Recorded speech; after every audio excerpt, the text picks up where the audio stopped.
Suru 70221. Close your eyes for a moment and imagine a land carved by wind and rain, its hills blanketed in heather, its lochs black and still beneath a restless sky. This is medieval Scotland, a place where life wasn't just hard, it was brutal. The cold bit deeper, the earth yielded little, the laws were rough and the people rougher. Survival here wasn't a given, it was earned. Forget any romantic notions of noble clans and flowing tartans fluttering in the breeze. This was no Highland fairy tale. This was a world of scarcity, of war, of betrayal, and of quiet, enduring strength. If you had lived then, you would have felt it in your bones. The weight of sky, the sting of rain, the constant hum of danger just beyond the next rise. Scotland in the Middle Ages was wild and fractured, a land of endless struggle, not just with England but with itself. Mountains cut off valleys from one another. Rivers twisted like silver blades through shadowed glens. To journey even a few miles could take days and bring danger. Wolves roamed freely. Bandits were not uncommon. Roads were few and poorly kept. The further north you went, the more the map blurred and the more the rules did too. Life was localized. Your clan, your family, was your world.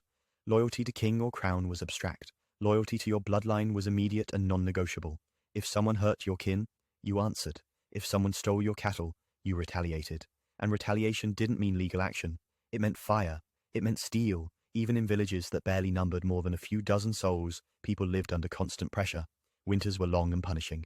Crops failed more often than not. Children died young. Disease spread quickly and with devastating consequence. A scratch could fester. A cough could be a death sentence. There were no hospitals, no antibiotics, and few true doctors, only folk healers, superstition, and desperate hope. And yet, the people endured. They gathered around peat fires. They sang to the wind. They brewed strong drink and told stories that outlasted kings. They carved meaning into stone and passed it down in whispers. And though they lived with little, they carried much, honor, memory, and an unshakable sense of belonging to their land. Faith, too, was a constant companion. The church loomed large not just as a place of worship, but as the center of life. Priests baptized, married, and buried. They offered not just salvation, but a semblance of order. To sin was to risk damnation. To stray from faith could mean social exile. And yet, in this religious structure, there were cracks. Places where older things still lived. Pagan practices hid in rituals. Old gods whispered beneath new prayers. And above it all stood the mountains, ancient and silent, bearing witness to every life lived and lost. To be born in medieval Scotland was to be born into a land that asked much and gave little. A land that remembered everything, every feud, every oath, every betrayal, and every small, quiet act of courage. So tonight we begin not with war or kings or glory. We begin with the people, with those who rose each day before dawn to tend sheep in the cold, who shivered through endless rain, who bled for their families and sang to forget the pain, the mothers who buried children, the sons who never came home, the elders who passed on wisdom beside dying fires. We begin with the earth, the stone, the silence. This is the Scotland they knew, and it is from here, from this cold and rugged soil, that their stories grow. 702 Penutu. As the mists settle on the hills and our story begins to take shape, we find ourselves not among kings or conquerors, but among the ordinary souls who carried the weight of Scottish life on their weathered backs. The farmers, herders, stonemasons, and blacksmiths, those who knew the land not through maps or battles, but through callouses and cold winds. For them, daily life was a relentless rhythm, not a tale of glory, but of grit. Food was never guaranteed. Even a good harvest year could turn sour with a single late frost or a summer of too much rain. Crops withered, livestock died. A single bad season could mean hunger for an entire village. People supplemented what they could grow with wild roots, berries, or salted fish, but it was never enough. Meals were sparse, repetitive, and mostly flavorless. Oatcakes, barley porridge, and broth thickened with whatever vegetables or bones were available. Meat was rare and often reserved for feast days or the elite. A pig slaughtered in autumn had to be salted and smoked to last the winter. Eggs, cheese, and milk were luxuries that came only when the animals weren't needed for other work. Hunger gnawed at the edges of every day. Children went to bed with aching bellies. Elders skipped meals so the younger might eat. And still, life went on. Shelter offered little reprieve. Homes were crude, simple stone huts topped with thatched roofs, packed tightly to preserve warmth. Inside, there was no privacy. Families, sometimes several generations deep, slept shoulder to shoulder on straw mats or wooden slats. Animals, too, often shared these spaces. Sheep or goats penned into corners, their heat helping to warm the chill. The air was thick with smoke with the scent of damp wool and the ever-present perfume of unwashed bodies. Windows, if any, were holes in the wall covered with oiled cloth or wooden shutters. Disease thrived in such conditions. Coughs turned into consumption. Cuts became infected. Fevers swept through entire communities in days. There were no doctors in the modern sense, only midwives, herbalists, and the occasional wandering healer. Most ailments were met with prayer and poultices, with charms and chants. Sometimes they worked. More often, they did not. Still, there was joy. Fleeting, fragile, but fierce. In the lull between planting and harvest, people gathered. They danced. They drank ale brewed in open barrels, sang songs passed down for centuries, told stories by firelight that blurred history with legend. They carved wooden charms and painted runes on stones. Life was bleak, but it was not empty. Community was everything. Neighbors shared tools, labor, and what little food they had. If a roof caved in, it was rebuilt with many hands. If a child was born, the whole village celebrated. If one died, the mourning echoed through every home. There was strength in shared sorrow, and in the quiet defiance of surviving another winter. Children grew up fast. By age 6 or 7, they worked beside their parents. They herded sheep, fetched water, gathered firewood. Education was a rare privilege, usually reserved for the church or the nobility. Most learned through doing, through watching, through repetition. And while their lives were short, often ending in their 30s or 40s, they were not without meaning. Every breath taken, every field ploughed, every song sung around the hearth. These were victories in a world that offered few. Women bore immense burdens. They not only cared for children and homes, but also laboured in the fields, spun wool, brewed ale, and prepared every meal from scratch. Their hands were always busy, their days always full. Birth was dangerous. Many mothers died bringing new life into the world, and yet they pressed on, as fiercely as any warrior. Men, too, carried their own share of hardship. They hunted, chopped wood, repaired tools and roofs, and trained for defence. Clan feuds and border skirmishes meant that violence was never far off. Every able-bodied man was a soldier in waiting, whether he wished to be or not. Honour was currency, as vital as bread or fire. A slight against one's name could not be left unanswered. Vengeance was not just acceptable, it was expected. Blood feuds passed from father to son like heirlooms, and though they brought ruin, they also brought purpose, identity, a reason to endure. This was not a peaceful time, but it was a proud one. In the heart of all this hardship beat a deep sense of place, of belonging not just to land, but to legacy, to a lineage of people who had endured before you, and who expected you to do the same. So as you listen tonight, drifting through the fog of time, remember that those who lived in medieval Scotland weren't just survivors. They were storytellers, builders, keepers of memory, and it is their voices that echo now, across the centuries, in the low hum of wind through the highlands. 7.23. As the land groaned beneath the weight of war, famine, and bitter cold, another force ruled over the lives of medieval Scots, clan. The word may conjure up images of unity, of shared blood and protection, but in practice, clan life was a web of alliances, rivalries, and generations-long feuds, often as brutal as any battlefield. A clan was more than a family. It was a living fortress of identity. At its head stood the chieftain, the laird, the man whose word was law. His loyalty was to his kin, and their loyalty to him was absolute, or else. To cross a chief was to risk exile, or worse, and to dishonour the clan was to carry a mark that could follow a man for life. Justice was not blind in the Highlands. It was personal. If a man stole your cattle, it was your duty to take them back, and perhaps take a few more in return. If a kinsman was killed, vengeance was not optional. It was expected. Honour demanded blood, and the cycle rarely broke. Families lived under oaths of protection and retribution, passed down like heirlooms, soaked into the soil itself. But the clan system was not just about violence. It was about belonging. In a landscape where government reached only as far as the next valley, the clan was your nation, your police, your provider. They raised children together. They fought together. They mourned together. Songs were written of great chiefs, of raids and victories, of betrayals and brave stands on misty ridges. Over time, the great clans grew more powerful, some even challenging the authority of kings. The MacDonalds of the Isles, the Campbells of Argyll, the Frasers, the MacGregors, all became more than families. They were kingdoms in miniature, with armies, lands, and courts of their own. At times, they cooperated with the crown. At other times, they were its fiercest rivals. The monarchs of Scotland, those who sat in stone halls and wore crowns carved in silver, struggled to bring unity to this fractured realm. While kings feasted in Edinburgh or Stirling, entire regions remained under the firm grip of clan law. Rulers came and went, some wise, some cruel, all walking a delicate line between appeasing and suppressing the clans. One such king, James III, spent 18 years as a hostage in England before returning to his homeland. There he ruled with a sharp eye and sharper sword, cracking down on rebellious lords who had grown too bold in his absence.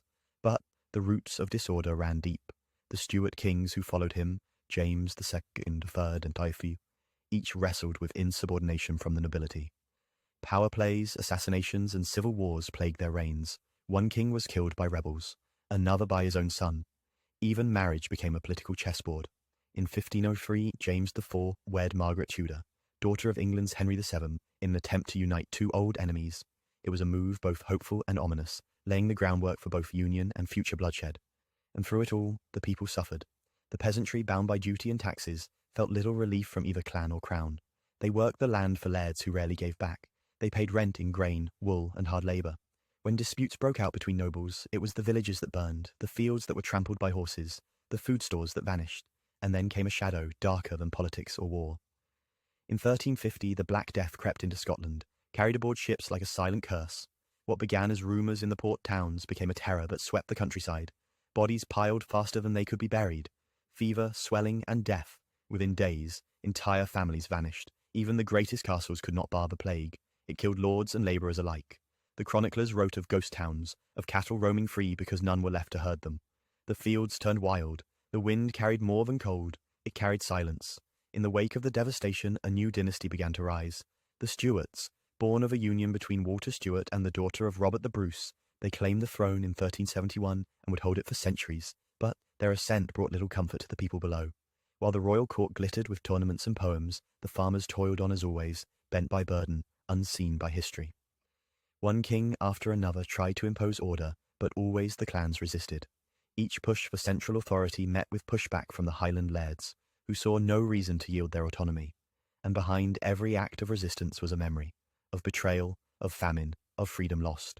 So life in medieval Scotland continued, not in peace, but in persistence. The land bruised and burned, yet still beautiful. The people scarred and hardened, yet still singing. In their resilience lay their legacy. 0721. As the fog thickens over the glens and the voices of clan and crown fade into the background, another power rises to fill the silence. The church. In medieval Scotland, religion was not simply a matter of belief. It was a framework for life, an ever-present authority that shaped birth, death, marriage, guilt, and grace. And its influence stretched from the grand cathedrals of the lowlands to the humble chapels nestled deep in the Highland wilderness. The Catholic Church stood as a towering institution, commanding reverence and fear in equal measure. Its rituals marked the passage of time, its teachings carved into stone and memory. The priest was not just a spiritual guide, he was judge, mediator, and sometimes executioner. He held the keys to salvation, and few dared question him. Parish churches dotted the land, many no larger than cottages, yet within them burned candles of deep devotion. Here the illiterate peasantry received their only glimpses of Latin liturgy and distant Rome. Priests spoke of heaven and hell, of saints and sinners, of sin and redemption. And though few truly understood the sermons, they understood the weight of divine punishment. Confession was a fearful ritual. You knelt in the shadows, whispered your failings, and prayed your penance was enough. Communion was sacred, baptism essential. To be excommunicated was to become a ghost in your own village, shunned, shamed, cast out, and yet, in this atmosphere of rigid doctrine, older beliefs refused to die. Paganism lived on in secret corners, in harvest festivals, in protective charms, in the reverence of ancient wells and stones. Women especially carried this knowledge. They knew which herbs soothed fevers, which roots banished nightmares, which words to whisper over a newborn's cradle. Some called them wise women, others witches. The church saw danger in these echoes of the old ways. To bless a cow or wear a rune-marked pendant was heresy. To seek healing from a midwife rather than a monk was to risk accusation. And so suspicion grew. Witch trials, though less common in medieval Scotland than in later centuries, did occur. Lives were lost, often on little more than rumour. Still, the sacred and the strange coexisted. A villager might kneel before a saint's relic by day and tie rowan twigs above the door by night. They prayed to the Virgin Mary and poured milk on standing stones. This spiritual duality was not hypocrisy. It was survival. When crops failed and children sickened, people turned to whatever hope they could find. Monasteries, too, played a vital role. These stone sanctuaries dotted the countryside, offering refuge and stability. Monks copied manuscripts, tended herb gardens, and ministered to the poor. Their chants rose at dawn and dusk, a rhythm that echoed through valleys. To many they were a calming presence, a rare touch of order in a world of chaos. But the church was not always benign. Corruption festered in its upper ranks. Bishops lived like lords, amassed wealth, and involved themselves in politics. The gap between sermon and practice widened. Tithes bled the poor, indulgences promised forgiveness for a price. The divine became entangled with greed. And yet, amid all this, faith endured. Pilgrims walked for weeks to touch a shrine. Mothers wept at candlelit altars. Soldiers carried relics into battle, hoping for protection. The divine was not abstract. It was a presence in everyday life. A storm might be God's wrath, a good harvest, his blessing. Religion gave meaning to suffering. It offered a map for the inexplicable. Why did children die? Why did rain not fall? The answer, always, was God's will, and though that answer was not always comforting, it gave form to fear. Children learned their prayers before they learned their letters. Crosses were carved into lintels. Holy days punctuated the year, providing brief moments of celebration and relief. Easter, Christmas, All Saints, these were times of joy, if only for a day, and in the quiet moments when the fire burned low and the wind howled outside, stories were told, tales of saints who healed the sick, of demons who lurked in forests, of angels who walked among men. These were not just entertainments, they were lessons woven into the very fabric of belief. In the end, religion in medieval Scotland was not a monolith. It was a patchwork, holy and haunted, rigid and porous, feared and cherished. It lived in great churches and humble hearths, in sermons and in songs, in incense smoke and in whispered charms. And for those who lived then, caught between heaven and earth, faith was not a choice. It was a compass, a shield, a burden, and sometimes the only light in the dark. Beyond faith and famine, beyond the hills and hearths, medieval Scotland was torn apart by something even more volatile: ambition. The struggle for power between kings and nobles, clans and crowns, was a constant presence. It wasn't just about land or gold, it was about pride, about legacy, about who would write the story of Scotland's soul. The monarchy, though central in name, was often a fractured seat. Kings ruled, yes, but how much they truly reigned was a different question entirely. Authority depended not only on birthright, but on brute strength, clever alliances, and, frequently, sheer luck. A king without the support of the clans was a king in name only. Many found their reigns cut short not by old age, but by betrayal. The royal line itself was often a source of instability. Succession disputes erupted with each death, as rival claimants emerged from every shadowed corner of the nobility. Brothers turned against brothers, cousins against cousins, entire regions picked sides, and once blood was spilled, it rarely ended with a single act. The story of Robert the Bruce captures this well. A man who would become a national hero, he began his path to the throne not with universal acclaim, but in the murky politics of assassination and civil war. When he killed his rival, John Comyn, in a church at the very altar, it sent shockwaves through the realm. Sanctuary had been violated. A sacred place turned into a murder scene. Yet Bruce emerged stronger. Crowned king in 1306, he would lead the Scots through years of brutal war against England. The English, for their part, saw Scotland as a land to be claimed. Kings like Edward I, known as the Hammer of the Scots, marched north with towering armies and a vision of total dominion. Castles were seized, nobles forced into submission, but the Scots, weary though they were, would not bend so easily. Out of this resistance rose the Wars of Independence, decades of rebellion, siege, and suffering. William Wallace, the towering warrior of legend and lore, led one such revolt. Though his story has been exaggerated in film and song, its essence remains true. A man from humble roots rose to challenge an empire. Wallace's victory at the Battle of Stirling Bridge in 1297 was miraculous. Outnumbered and outarmed, the Scots turned English arrogance against them. The English expected a clear march. Instead, they were trapped, funneled across a narrow bridge into chaos. Victory was swift and bloody. Wallace became guardian of Scotland, though only for a time. Captured in 1305, he was tried, tortured, and executed. His body dismembered, his head displayed on London Bridge. Yet his memory could not be killed. He became a symbol of courage, defiance, and the enduring fire of independence. Robert the Bruce continued what Wallace began. His defining moment came in 1314 at the Battle of Bannockburn. Against all odds, he led a smaller Scottish force to a stunning victory over the might of Edward II's army. It wasn't just a military triumph, it was a spiritual one.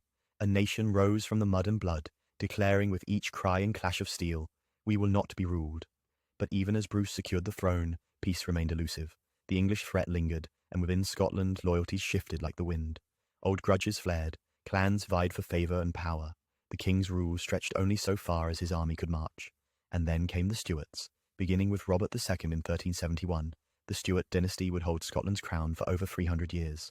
They brought relative stability, but also a new set of challenges. The Stuarts were visionaries and schemers. Some were poets, like James I. Others were warriors, like James IV. Still others were paranoid tyrants. But they all had one thing in common. Their reigns were shaped by conflict, domestic and foreign. England remained both a rival and a temptation. Some Scottish nobles saw alliance with the English crown as a path to peace or personal gain. Others saw it as treason, and so Scotland tore itself apart in debates over loyalty. One foot in the Highlands, one in the Lowlands, one eye on London, the other on the past. Religion added fuel to this volatile mix. The Protestant Reformation swept through Europe, and Scotland felt its pull. Some nobles embraced the new faith with zeal, others clung to the Catholic traditions of their ancestors. The resulting tensions weren't just spiritual, they were political, explosive, and often bloody, and caught between all of this, the wars, the reforms, the betrayals, were the people. The farmers, shepherds, and mothers who asked only to survive, who saw their sons march off to battle and never return, who paid taxes to kings they'd never see, and obeyed laws written in distant courts. They were the real Scotland, the quiet backbone of a nation in turmoil, and still they endured. Because to be Scottish in those centuries was to carry a heavy burden, a burden of honour, of hardship, of memory, and they bore it with stoic grace, singing laments in the wind and carving their history into stone. 0722106. As the 16th century waned and a new age loomed on the horizon, few in Scotland could have foreseen the sweeping changes that would soon reshape their world. After centuries of war, famine, faith, and feuding, the land stood on the edge of something unfamiliar: union. A unification not of hearts, but of parliaments, not of identity, but of necessity. For more than 800 years, Scotland had stood as a sovereign kingdom. It had survived Viking incursions, battled English kings, endured plague and schism, and seen dynasties rise and fall. Its independence was hard won, soaked in blood and legend, but in 1707 that independence ended, or so it seemed. The Acts of Union merged Scotland and England into one political body, the Kingdom of Great Britain. The reasons were many: economic strain, political pressure, the promise of stability, the threat of isolation, and though many Scottish elites saw benefit, the common folk, those who had suffered most under crown and clan, felt the loss in deeper, quieter ways. Some mourned the fading of their nationhood, others welcomed the chance for trade and peace. But none could deny that a door had closed on an old world, and that behind it lay centuries of brutality, resilience, and identity carved into stone. The scars of the medieval era were still fresh in the bones of the land. The wars of independence had left castles crumbled and towns hollow. The Reformation had shattered monasteries and silenced ancient chants. The Highland-Lowland divide had become more than cultural. It had become political, economic, and deeply personal. To Lowland Scots, the Highlanders appeared savage, clinging to Gaelic, tartan, and tribal loyalty. They saw raiders, cattle thieves, rebels in the mist. To Highlanders, the Lowlanders had betrayed the soul of Scotland, trading it for English gold and foreign ways. This rift would haunt the nation for centuries, yet connections remained. Highland cattle fed Lowland markets. Highland swords served Lowland lords, and in the quiet corners of both, people still told the same stories, still knelt before the same stone crosses, still looked to the same stormy skies for signs of hope or ruin. Scotland was no longer medieval, but the shadows of that era lingered. In its music, haunting laments that spoke of loss and longing. In its language, fragments of Gaelic and Scots slipping through cracks in modern English. In its people, proud, stubborn, shaped by hardship, and unwilling to forget. The peasantry so long ignored left few written records, but their legacy lives in place names, in customs, in the very rhythms of rural life. They were the ones who built the stone walls, tilled the stubborn earth, bore the pain of childbirth and famine and war. They had no grand titles, but they carried the weight of Scotland on their backs. The stories of kings and warriors fill history books, but it is the stories of these quiet lives that give a nation its soul. For centuries, Scotland had been a land of fierce contradictions, of holy abbeys and violent raids, of noble poetry and brutal justice, of soaring hope and crushing despair. It was a place where the stars shone bright above a people who rarely saw beyond the next harvest, the next winter, the next war, and yet they endured. The medieval Scots may not have thought of themselves as shaping history, but they did. Every choice made in hardship, every song sung in defiance, every path walked across moor or mountain, these were acts of survival, of identity, of quiet revolution. And so, as our journey through this brutal chapter of history draws to a close, let us not remember medieval Scotland only for its blood and tears. Let us also remember its strength, its stubborn, singing, dreaming people, people who carved a place for themselves on the edge of the world, who lit fires against the long dark, who, in the end, refused to disappear. So tonight, as the mist gathers over glen and loch, let us carry their memory with us, not as distant echoes, but as part of our own story. Good night, and may the voices of the past guard your dreams.